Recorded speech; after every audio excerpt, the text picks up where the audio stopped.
அஸ்ஸலாமு அலைக்கும் வரஹ்மத்துல்லாஹி வபரகாத்துஹு. அன்பாத அனைத்து உறவுகளுக்கும் இனிய காலை வணக்கம். உங்கள் மீது சாந்தியும் சமாதானமும் உண்டாகட்டும். இன்றைய காலை பொழுது உங்கள் அனைவருக்கும் இனிய பொழுதாக அமைய எல்லாம் வல்ல இறைவனை பிரார்த்தித்தவனாக இன்றைக்கும் குவைத்துடைய பல முக்கியமான செய்திகளை பற்றி தான் பார்க்க போகிறோம். வீடியோவை கடைசி வரைக்கும் பாருங்கள். தெரியாத நண்பர்களுக்கும் மறக்காமல் ஷேர் பண்ணுங்கள். வீடியோ பிடிச்சிருந்தா ஒரு லைக் பண்ணுங்கள், சப்ஸ்கிரைப் பண்ணுங்கள், தொடர்ந்தும் சப்போர்ட் பண்ணுங்கள். குவைத் டினார் மதிப்பை பார்த்தெல்லாம் இலங்கைக்கான ரூபாயில் ஒரு தினாரின் மதிப்பு 1040 ரூபாய் 42% உள்ளது. இந்தியாவின் ரூபாயில் ஒரு தினாரின் மதிப்பு 307 ரூபாய் 70% உள்ளது. இது அல் முசைன் எக்ஸ்சேஞ்சினுடைய அப்ளிகேஷன் ஆன்லைன் ரேட் ஆகும். குவைத்துடைய பல பகுதிகளிலுமே அல் முசைன் எக்ஸ்சேஞ்ச் பிரான்ச் இருக்குது. அதே மாதிரி ஜமியாக்கள்லையுமே அவங்களுடைய மெஷின் இருக்குது. உங்களுடைய பணத்தை அனுப்பிக்கொள்ள முடியும். குவைத்தின் பல எக்ஸ்சேஞ்சுகளையுமே அக்கௌண்ட் நம்பரை மறைச்சிடுறாங்க. இதை பற்றி உங்களுக்கு தொடர்ந்துமே தெரிய தரது. நீங்கள் ஏதாவது ஒரு புதிய எக்ஸ்சேஞ்சுக்கு பழைய பற்றுச்சீட்டோட போகிறீங்களா இருந்தால் நிச்சயமாக அதில் அக்கௌண்ட் நம்பர் சரியாக இருக்கா அப்படின்றத செக் பண்ணிக்கோங்க. அப்படி இல்லாத பட்சத்தில் எழுதிட்டு போனாலும் பிழை இல்லாத அக்கௌண்ட் நம்பர் எழுதிட்டு போங்க. ஏதாவது ஒரு நம்பர் பிழைத்தாலும் கூட உங்களுடைய பணம் நாட்டுக்கு போய் சேராது. அந்த பணத்தை திரும்ப பெறணுமா இருந்தாலும் ரொம்ப நாட்களாகும், மறுபடியும் கட்டணம் செலுத்த வரும். அதே போல் எக்ஸ்சேஞ்சுகளில் பணம் அனுப்பி முடித்ததும் மறக்காமல் பற்றுச்சீட்டை செக் பண்ணி பாருங்கள். எல்லா டீட்டெயில்ஸுமே சரியாக இருக்குதான்னு. ஏன்னா நீங்கள் சரியான டீட்டெயில்ஸை கொடுத்துருந்தாலும் கூட எக்ஸ்சேஞ்சில் வேலை பார்க்குறவங்க பிளவுறதுக்கும் வாய்ப்பு இருக்குது. அது மாதிரி பலருக்குமே நடந்திருக்குது. விடுத வரைக்கும் நீங்களும் உங்களுடைய கஷ்டப்பட்டு சம்பாதிக்கக்கூடிய பணத்தை நல்ல எக்ஸ்சேஞ்சுகள் மூலம் அனுப்புங்க. எங்கே அதிகமான ரேட் கொடுக்குறாங்க அப்படின்றது தெரிந்தாலும் மறக்காம கமெண்ட்ல மென்ஷன் பண்ணுங்க. குவைத்துடைய தங்க விலையை பார்த்துடலாம். 1 கிராம் 18 கேரட் தங்கத்தின் விலை 31 தினார் 877 ஃபில்ஸ். 1 கிராம் 21 கேரட் தங்கத்தின் விலை 37 தினார் 189 ஃபில்ஸ். 1 கிராம் 22 கேரட் தங்கத்தின் விலை 38 தினார் 974 ஃபில்ஸ். 1 கிராம் 24 கேரட் தூய தங்கத்தின் விலை 42 தினார் 502 ஃபில்ஸ். தங்க விலை குறைஞ்சிருக்கு மக்களே, வாங்குறேன்னா வாங்கிக்கோங்க. நேற்றைய தினம் தொடர் அப்டேட், அதாவது கிடைக்க உங்களுக்கு அப்டேட் பண்ணிக்கிட்டே இருந்தேன். நேற்றைய தினம் ஈரான் மீது ஆரம்பிப்பதாக சொன்ன அந்த போர் ஆரம்பம் ஆனது. அது பல பகுதிகளிலையும், ஈரானுடைய பல பகுதிகளிலையும் மிக மோசமான ஒரு சூழ்நிலையை கொண்டு போய் கொடுத்துருந்துச்சு அப்படின்றது தான் முக்கியமாக சொல்லி ஆகணும். அந்த பிரதிபலிப்பு அதே போல் ஈரான் சும்மா இருக்குமா உங்களுக்கே தெரியும். ஈரான் என்ன செஞ்சது? ஈரான் மறுபடியும் பஹ்ரைன், ஜோர்டான், குவைத், ஈராக் இது போன்ற பல நாடுகள் மீது தங்களுடைய எதிர்ப்பை காட்ட ஆரம்பிச்சிருக்குது. அதில் ஒரு பகுதியாக குவைத் நாட்டினுடைய, அதாவது காலையில் பார்த்திங்கன்னா சரியாக 6:45 6:40 5 மணி இந்த மாதிரியான நேரம், அதே போல் 3:55 இந்த மாதிரியான நேரங்கள் எல்லாம் பஹ்ரைன்லேயும் ஜோர்டான்லேயும் குவைத்லேயும் தாக்குதல்கள் கண்டுபிடிக்கப்பட்டது. அதாவது ஏர் டிஃபென்ஸ் உடனே ஆக்டிவ் செய்யப்பட்டது.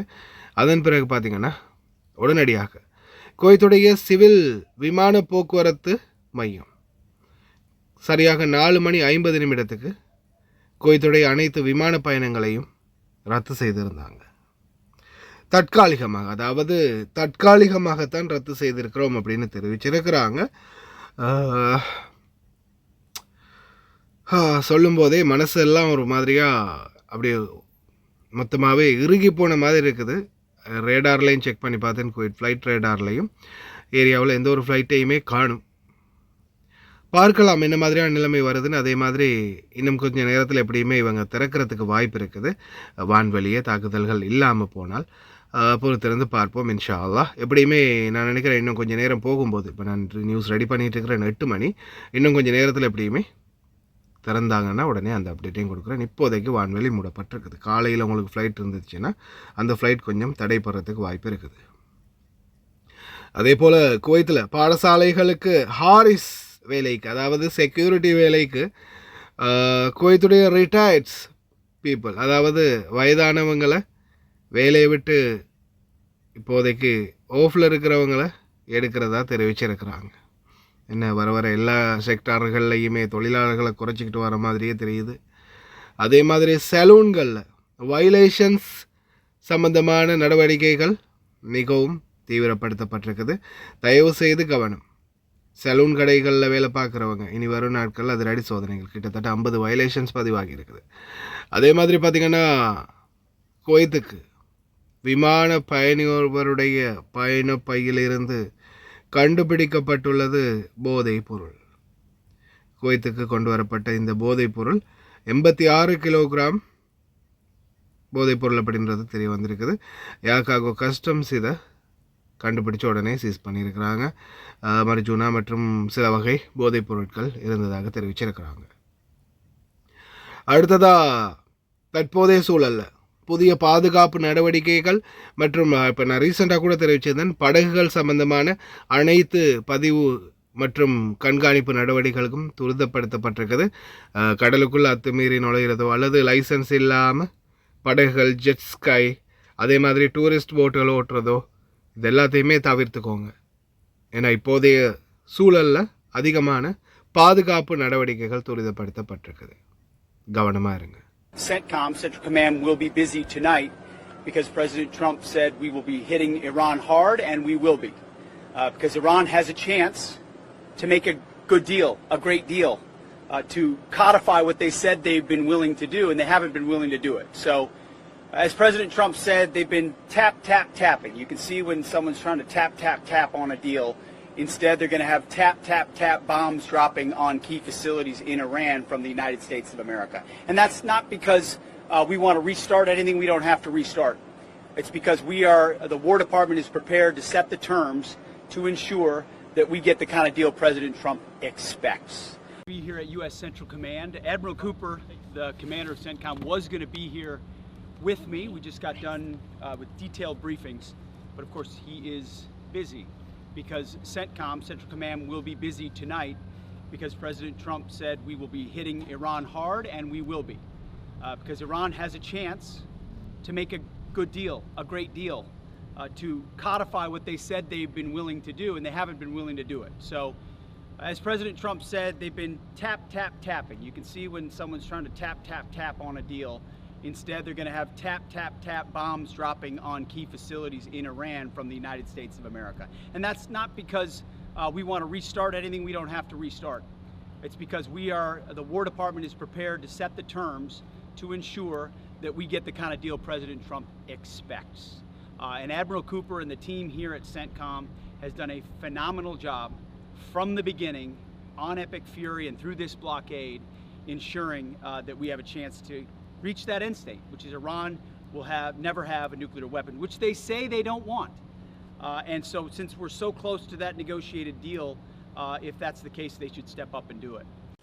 في إطار حرص وزارة الداخلية على رفع كفاءة المنظومة البحرية وتحقيق أعلى معدلات السلامة لجميع مرتادي البحر، تعلن الإدارة العامة للعلاقات والإعلام الأمني بوزارة الداخلية عن بدء تطبيق مرسوم بقانون رقم 61 لسنة 2026 وبإصدار قانون المنشآت البحرية والوحدات العائمة، واعتبارا من تاريخ صدوره في الجريدة الرسمية يوم الأحد الماضي الموافق 7 يونيو لسنة 2026، وذلك بعد الانتهاء من كافة الإجراءات التنظيمية والفنية ذات الصلة.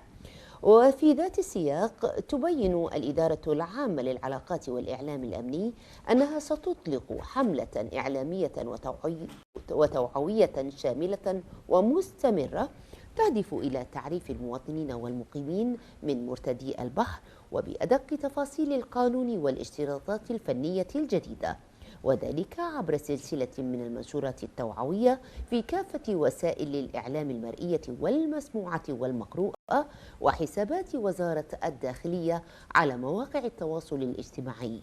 وتشدد على أنه سيتم تطبيق القانون على المخالفين دون استثناء وفقا لما نصت عليه التعديلات الجديدة، وبما يضمن تحقيق مبدأ العدالة والمساواة القانونية مع التأكيد على احترام حقوق جميع أفراد المجتمع.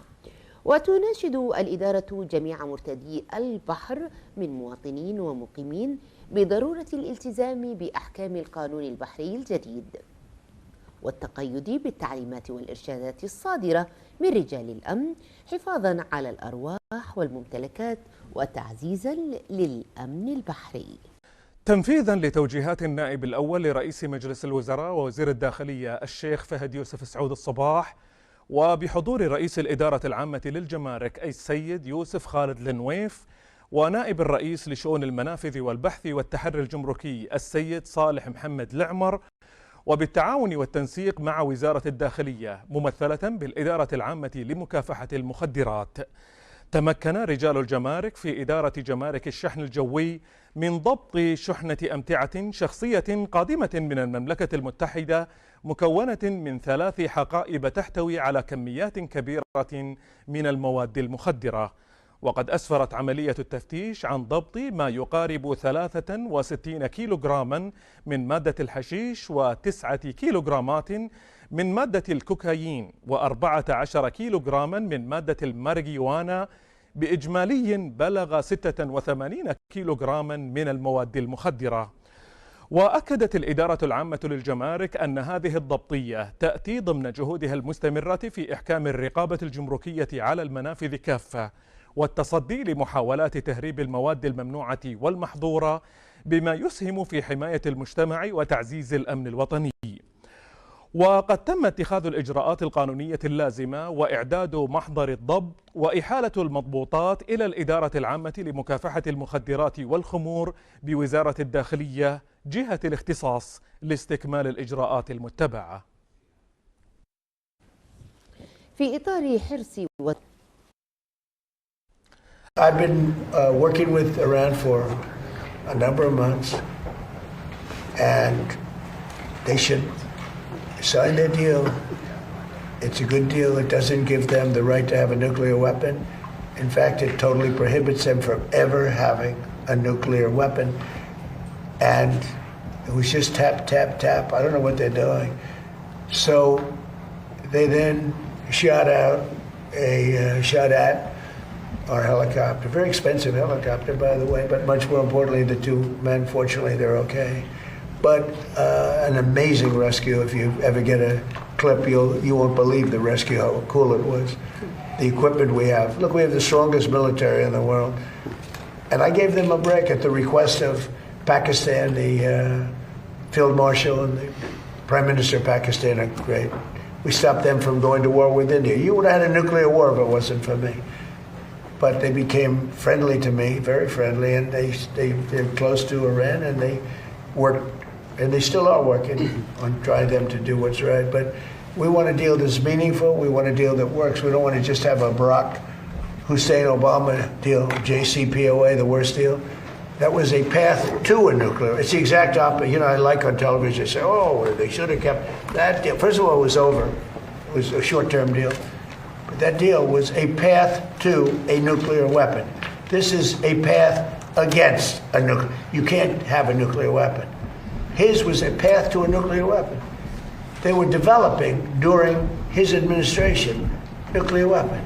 If they had a nuclear weapon, there'd be no Israel, there'd be no Middle East, and they would have absolutely shot at us. So we'll see what happens.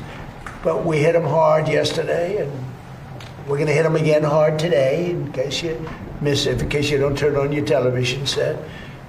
And we'll see what happens with the deal. We were really close to a deal, but they keep tapping us along. They keep playing us for suckers because you know what? They dealt with some very stupid presidents. I have to say that. I'm embarrassed to say it. Some very stupid people were sitting there.